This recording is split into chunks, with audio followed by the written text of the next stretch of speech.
That game stunk last night. Looking into it, the Nationals, they had plenty of opportunities, and unfortunately, they came up short, and here's why.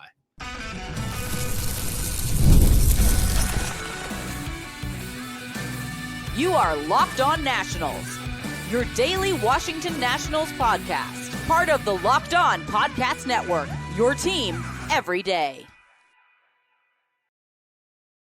And thank you all for making Locked On Nationals your first listen every single day, as we are free and available wherever you get your podcast. And of course, I am your host, Ryan Clary. You can catch me over on Twitter at RyanClary11 and as well as our show page at LO_Nationals. For all your latest Nationals news and notes, make sure to check us out over on Twitter. And of course, look up Locked On Nationals wherever you get your podcast, whether it's on Apple, Spotify, and of course, the video version over on YouTube. Again, just search Locked On Nationals, and that's where you'll find your daily coverage of the Washington Nationals. And also, we are part of the Locked On Podcast Network, where it is your team every day. So check out Locked On Podcast wherever you get your podcast. Later on in today's program, let's preview Game 2 tonight. You've got Christopher Sanchez going up against Jake Irvin, who's had some success against the Phillies, at least at Citizens Bank Park. We'll discuss that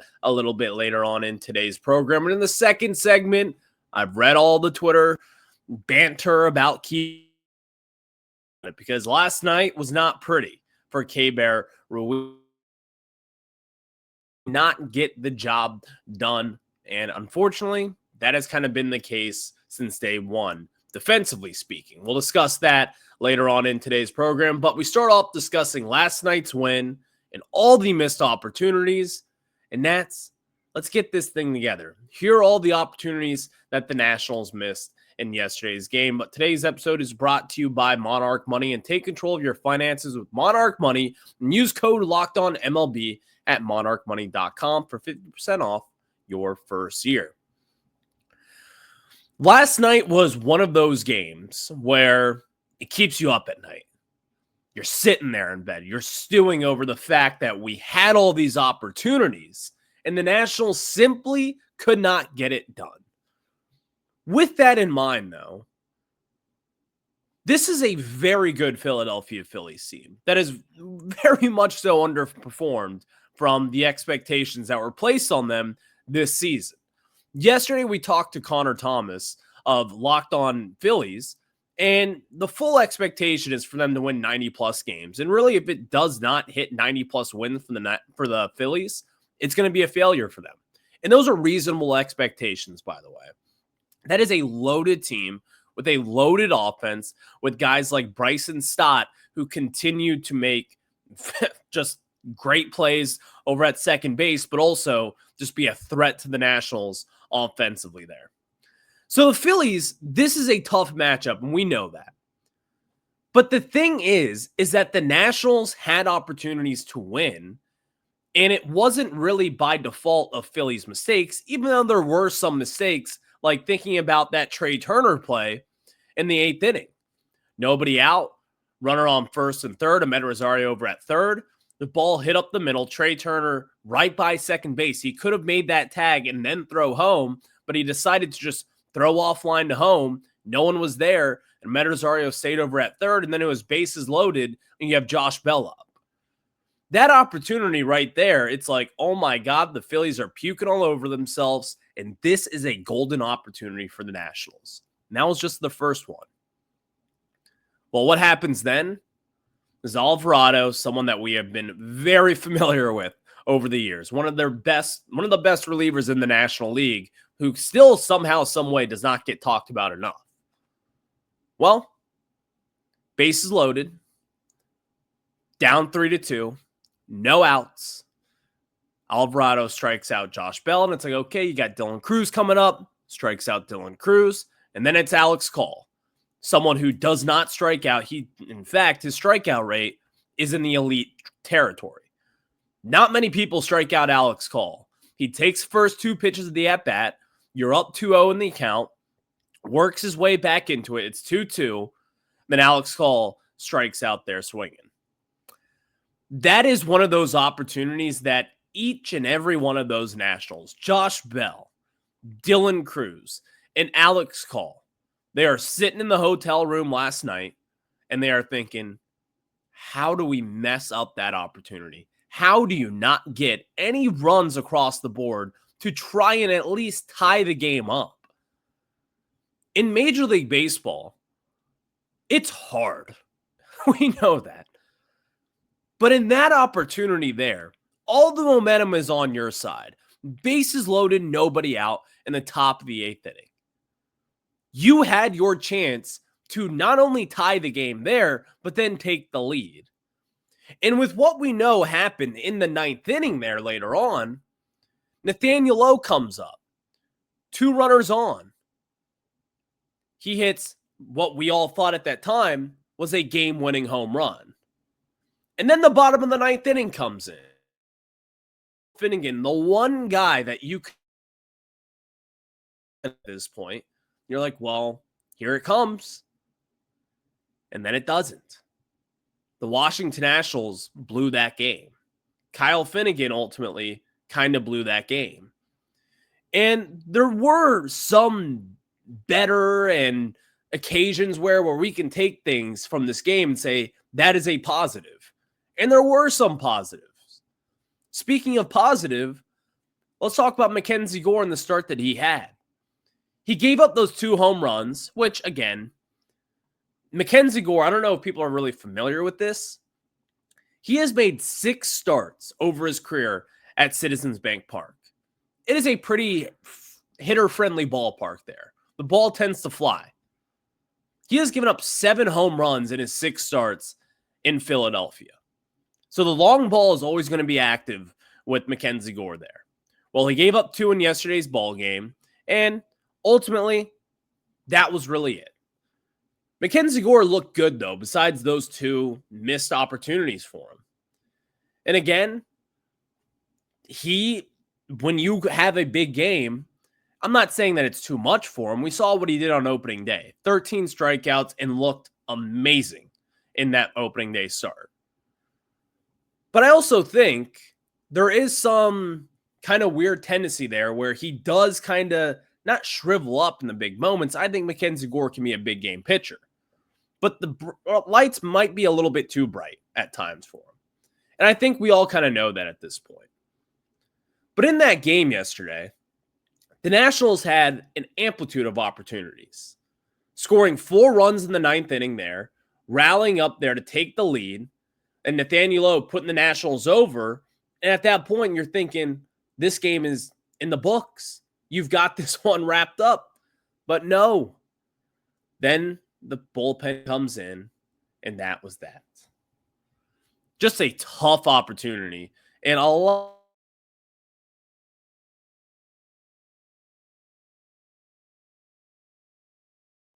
Because CJ Abrams, he went 4 for 5 yesterday. He was a home run short of the cycle in yesterday's game.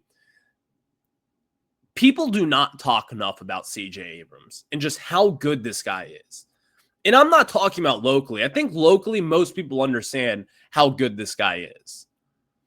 But being 24 years old, doing what he is doing defensively also, making some great web gem plays here as of recent.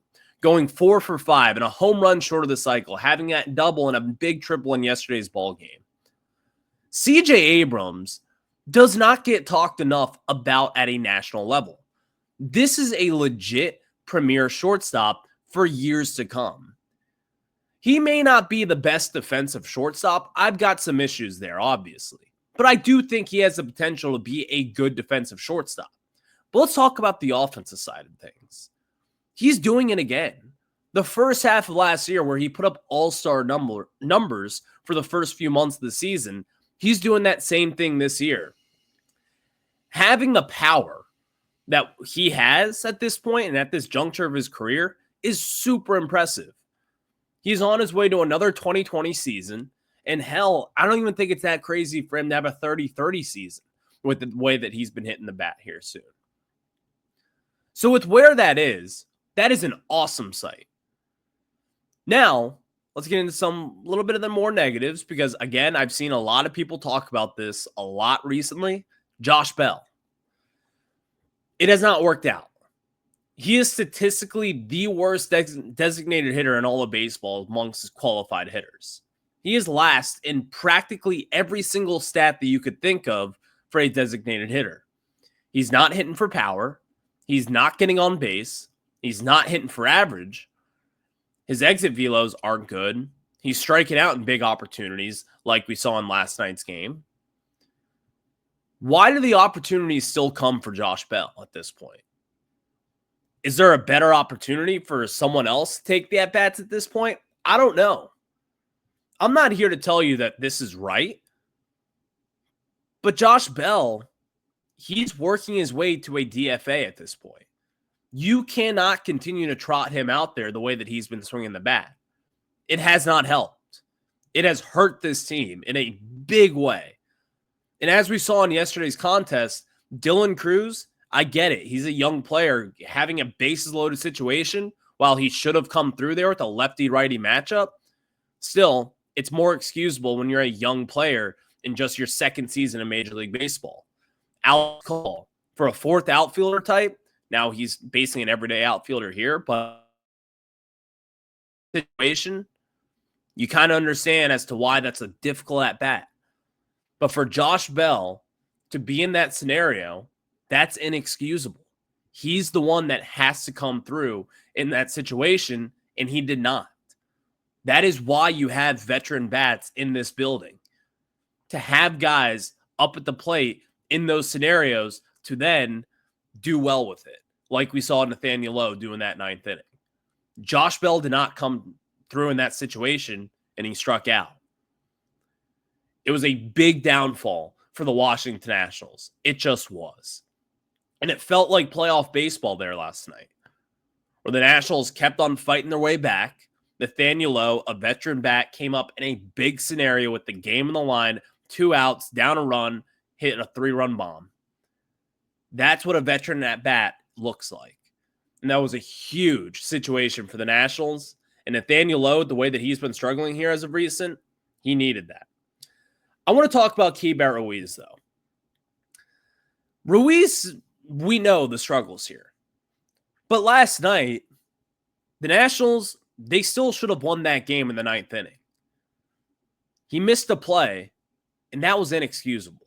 Let's talk about that after we tell you about some of our friends over at Monarch Money. And of course, you ever check your bank account and wonder, where did all my money go between dining out and online shopping, entertainment? It's easy to lose track, and that's where Monarch Money comes in, your personal CFO, giving you full visibility and control over your finances. And Monarch Money isn't just a budgeting app. It's a complete financial command center. I can tell you this, when I use Monarch Money, it tells me what exactly I'm spending on. I've recently noticed that I have used a ton of money delivering food to my door. While it is fast and convenient, it's not so convenient for a banking account, and Monarch Money pointed that out just for me. And they all have that easy collaboration managing money with your partner. It's smoother than ever, and you can track shared and personal accounts and set goals like maybe not eat out every single night, just like I do. So Monarch Money helps me take control of my finances.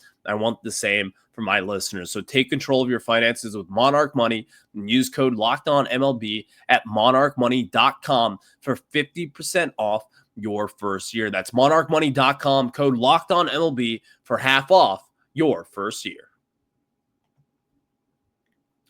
Thank you all for making Locked On Nationals your first listen every single day, as we are free and available wherever you get your podcast. Keibert Ruiz, have a seat. This is a thing. In last night's game, I think you all noticed this. The Nationals were up a run. It was 6-5 at that point. It was runners, ducks in the pond. You had Alec Boehm over at third base, pop flying to right field for Dylan Cruz. Pretty easy routine play there. Dylan Cruz catches the ball, 1 out, and that's 2 outs then, throws a dart over to home, and Keibert Ruiz cannot get the catch, and the game was over. it was not over at that point, but it was over. We knew that. We've seen this. We've read this book before. Nationals fans have been in this situation. And I just want to say this. Keibert Ruiz costed the game yesterday. His defensive mistakes, it costed the Nationals in a big way. And I've got an issue that I think not a lot of people have pointed out that we're going to get into later on. But let's talk about this. That feed from Dylan Cruz was unbelievable. The people that I haven't really seen this too much, but I have seen it. I've seen people criticize the throw from Dylan Cruz. You're wrong. That throw from Cruz was an unbelievable throw. He would have been out by a mile. It was right there on a hop, right there in the dish for Keibert Ruiz, and he did not, he just didn't catch it. It went right by him, and that's a play that a major league catcher has to make 100% of the time. It makes it a lot easier on the hop there for Keibert Ruiz to make that tag, and that's why most outfielders and most infielders hop it into home there, because that's just what it is. Of course, you'd like for it to be on the line there, but still, that's a lot to ask for. That was a beautiful throw from Dylan Cruz.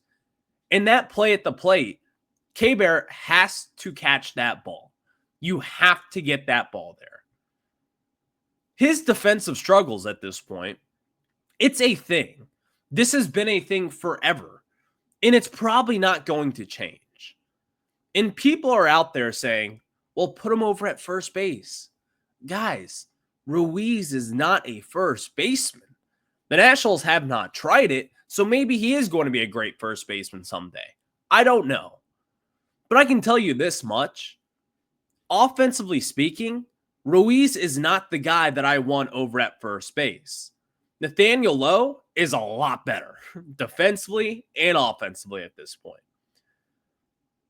Ruiz, if he is going to work out for the Nationals, it's going to be behind the dish as a catcher. That's the only way for him to work out at this point. And he's signed through 2030. He's going to be here for the long run. But with where Ruiz is now, this is concerning. Because again, it is costing the Nationals wins. Those are plays at the plate that you have to make 100% of the time. And not being able to receive that ball from Cruz is alarming, especially with the game on the line. In a perfect world, not even a perfect world, just in an average world for baseball, Ruiz receives that ball, tags Alec Boehm out, and that's the ball game. The Nationals win a thrilling comeback win with Dylan Cruz throwing someone out at the plate. Everyone's high-fiving, running out of the dugout. But that was not the case. We fumbled it. So I think it brings up a bigger conversation about Keibert Ruiz. And I did say that there was one thing defensively speaking that wasn't just him trying to receive that ball from Cruz. It was on the wild pitch from Kyle Finnegan. We all saw there was a sweeper away, kind of in the left side of the batter's box. Wasn't the best pitch. It was a wild pitch. But one fundamental disagreement that I have with analytics nowadays is catchers being down on a knee. On a knee, it's harder to simply just smother a baseball in the dirt and try to block a pitch that is away from your knees. In that scenario, if Keibert Ruiz was just squatting like a typical catcher back in the day and not really doing the one knee on the ground and doing whatever they are doing now, Keibert Ruiz would have been able to block that pitch in a much better way. Because if you watch that pitch over again, Keibert Ruiz kind of just falls on the baseball. Can't even get his protector on there. That was bad. And that was, in my opinion, while it is a wild pitch and it's going to be accounted for against Kyle Finnegan, that's also on Keibert Ruiz. It is a hard pitch to smother in the dirt there and block. But I also think with the way that he is catching with one knee on the ground, it doesn't really help. Because then you have to pop that knee back up, slide over, and try to block that pitch. That is a difficult play to make, and we understand that. But a lot of the good catchers in baseball, they make that play. And Keibert Ruiz, again, is not the best defensively. We know that at this point. But that's still a play that if you aren't going to make the easy routine play from Dylan Cruz at home, you better make that play. And that was not the case. So then a wild pitch gets by. He tries to fling it over to Kyle Finnegan, and the game-winning run scores. The Nationals lose on a walk-off. That was a bad loss. A really bad loss. And I hate to just say, well, it's on Keibert Ruiz. There were other things that went wrong. Jose Frere, out of the circle of trust at this point. He's still got a good future, but this season, it has not been a good start for him. He's going to have to work his way back to play in critical situations because, again, he got 3 runs early on in the game after a pretty good Mackenzie Gore start, and that killed the Nationals also. So with Keibert Ruiz, yes, while it is easy to pinpoint the blame and the loss on you,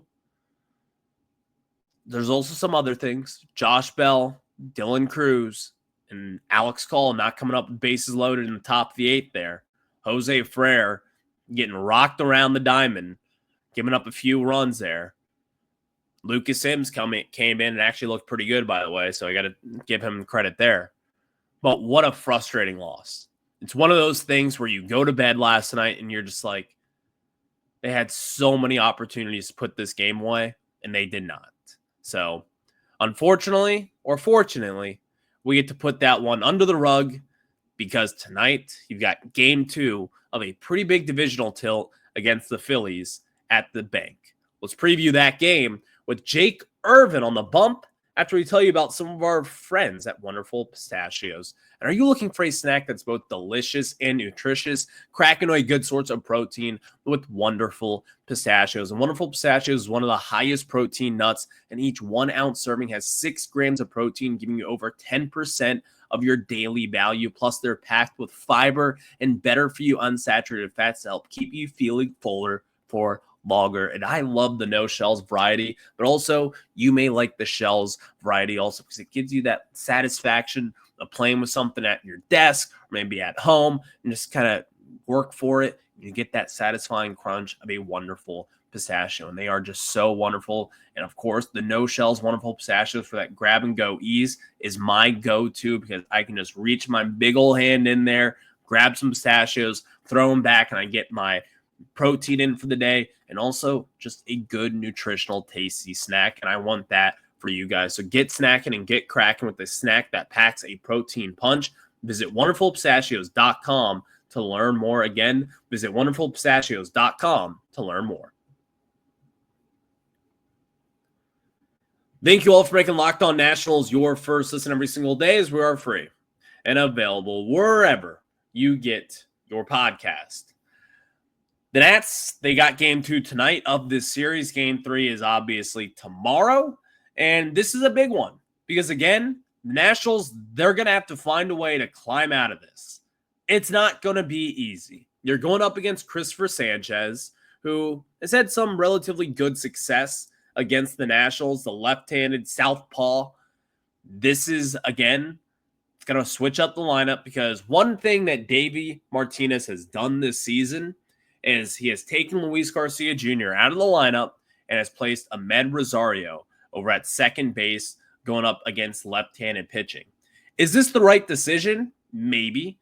But also for someone that you believe is your premier second baseman, as we saw in yesterday's game, he plucked Luis Garcia Jr. and put in Ahmed Rosario, which actually turned out to be a pretty decent decision for the Nationals there, but this is not really what I prefer.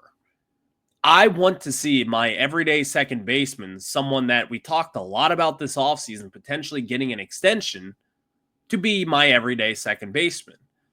And yes, while his splits aren't great against left-handed pitching, he's going to have to figure it out eventually if you are going to give him an extension.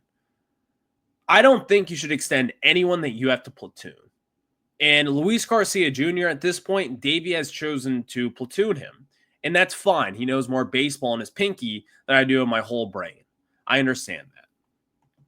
But that decision kind of frustrates me in a sense because if you do believe in him, you would probably have him go up against left-handed pitching. So I expect this Rosario to start tonight over at second base. That's kind of been the whole deal all season long. So that's going to happen, and we're going to have to deal with it and all the cards that the Nationals will be dealt with. But Jake Irvin has one start at Citizens Bank Park, and it's not a bad start. It actually is one of his worst starts from earlier on in 2024 last year, where he had 5 innings pitched, he gave up 4 earned runs and 5 hits. But there are some good things, because you think of it, the Phillies have some great left-handed hitters. Bryce Harper and Kyle Schwarber. 0 for 6 in that game at the bank against Jake Irvin. That's a key matchup to watch tonight, because, again, we all know Kyle Schwarber and Bryce Harper, they're going to take advantage of right-handed pitchers, and that's typically what they do best. But Jake Irvin at the bank the last time, around this time last year, held them hitless in a pretty big contest. So maybe he does that again tonight. And Christopher Sanchez, the Nationals, they've had a lot of opportunities against him. CJ Abrams has some decent splits against him. He has a relatively high batting average, so that's going to be good. I'll be interested to see how the Nats kind of push out this lineup, because we do know this. It's going to be a different lineup tonight. I don't know what the leadoff situation is going to look like. I don't know if they're going to have Abrams there. They could have James Wood there. And hell, for all we know, they might have Alex Call there. We don't know what the lineup's going to look like.